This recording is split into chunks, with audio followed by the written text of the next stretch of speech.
80 years ago, when Poe Homes first opened up, it was the premier public housing project for African-American families. So as you can imagine, watching families suffer through the drought for the last 9 days was pretty disturbing for a man who grew up there and knows all the struggles too well of growing up in the projects. It was heartbreaking. Dr. Charles Simmons had very few words to describe what he's watched over the past 9 days in Baltimore City. It's been heart-wrenching. Not only to see that there was a problem there, but to see how long it took before anything was done about it. Simmons, his 7 siblings, and his parents were among the first families to move into the projects for black families, as they were called nearly 80 years ago. At the time, they were brand new. It was kind of a step up, you know, from what we were exposed to. Poor black people were exposed to then. He lived there until 1955, when he joined the Marines. His parents called the Poe Homes home until about 1962. He went on to college, graduate school, and got his PhD, and then came home to start his own college.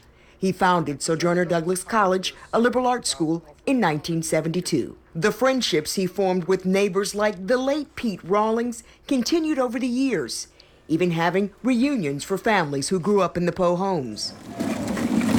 While things are gradually returning to normal after more than a week without water, no toilets or showers, Simmons worries about the message the slow response sends to the people who live in his old neighborhoods. If I can do it, everyone can do it.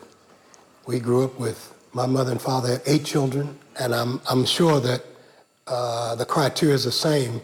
You have to be poor in order to be eligible for public housing. But as a proud, successful product of public housing, he has a message for the folks of Poe Homes left high and dry. I encourage people not to give up, not to think that that's their destiny, that to understand that they can transform their lives and the lives of others, and they should see that as a responsibility. Dr. Simmons says that Sojourner Douglas College graduated 8,000 students before it closed in 2015, and he was really focusing on empowerment and getting people to organize and pay back. He's 81 years old, but there are plans underway to reopen the college. Not done yet.